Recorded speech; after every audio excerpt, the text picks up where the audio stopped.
Welcome to the Coaching for Results overview. At some point in your life, you probably had someone believe in you when you didn't believe in yourself. When I think about this course, I can't help but think about the coaches in my life that made a difference. The coach that I think of wanted me to be more successful than I wanted to be. She instilled in me something that I didn't think was possible. Today, we are going to talk about empowering our teams by having a coaching mindset.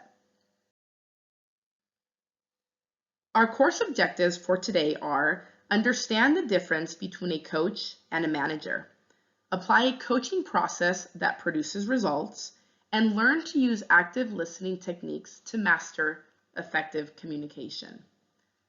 Before we get started, we must understand the differences between a coach and a manager.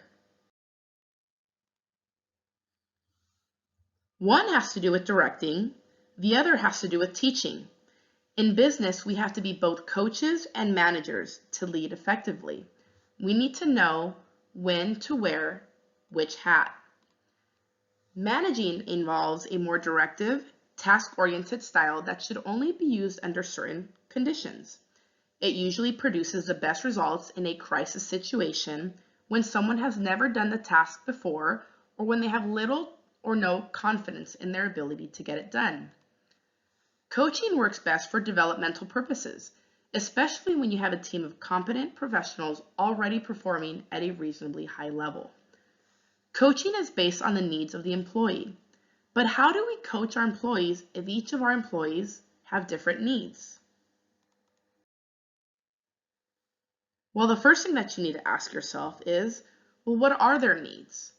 And what are their deficiencies? Each employee will respond different and has different needs. The more you see an area of improvement, the more coaching has to go into that area. And as they improve in that area, the less coaching they need. Directive coaching is about explaining and demonstrating a new approach or skill for your coachee to copy and implement. Non-directive coaching is about enabling a coachee's own learning journey. Individuals are encouraged to find their own answers or strategies. You also want to determine what your employee readiness is, so you know what type of coaching to lean towards. Newer employees and less skilled employees tend to be at readiness level R1 and R2, which requires the manager to provide a more hands-on approach in terms of providing guidance, instruction, and coaching. More skilled or longer-term employees may be at levels R3 and R4, which means they have the skills, the knowledge, but maybe they lack the motivation or confidence. Or they may be fully competent and motivated, R4.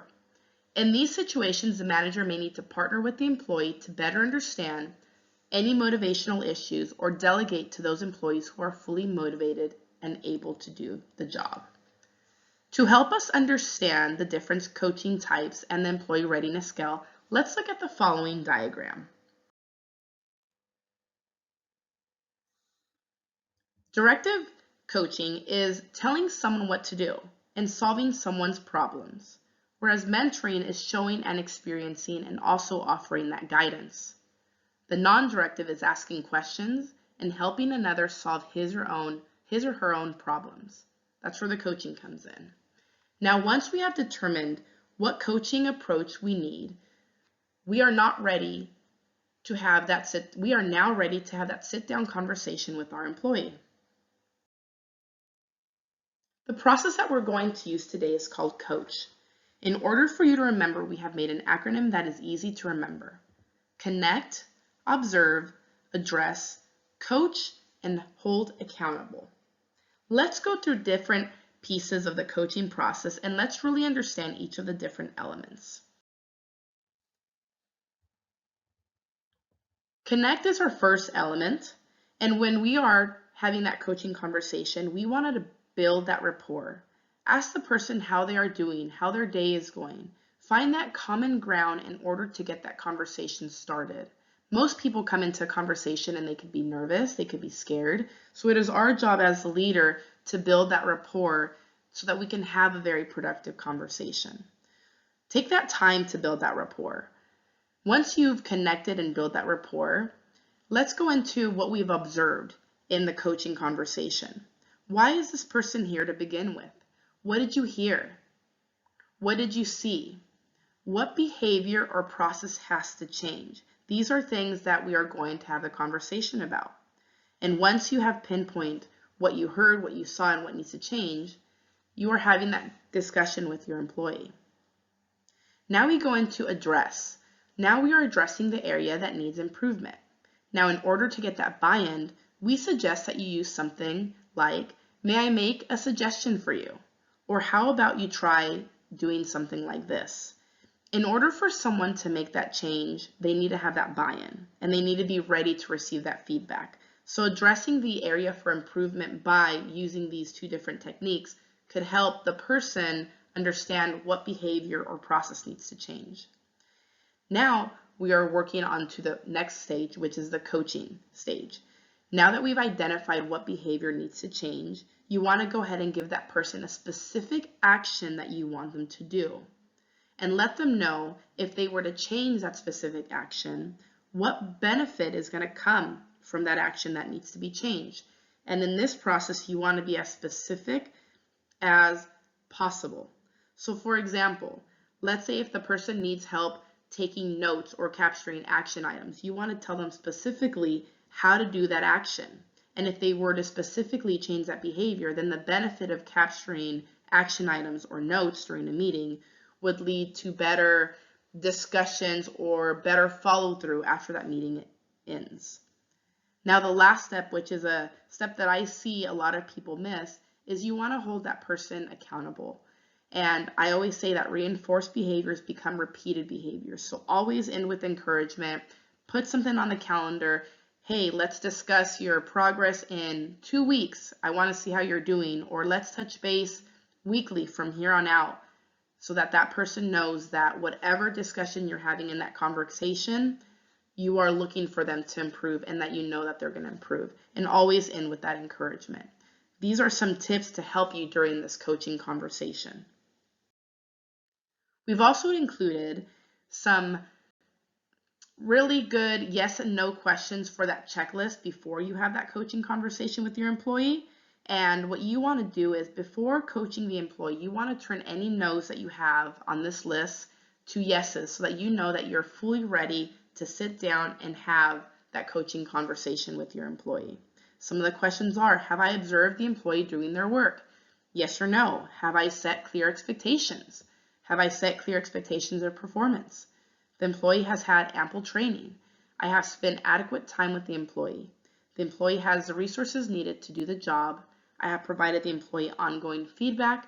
The employee's workload is manageable. I have no biases with this employee. These are the questions that you want to ask yourself to help you prepare for that coaching conversation. Now, last but not least, one of the most important skills a leader must encompass is the art of listening. Oftentimes, we get so caught up in telling our own stories and offering advice that we forget how imperative it is for our employees to feel that they have been heard.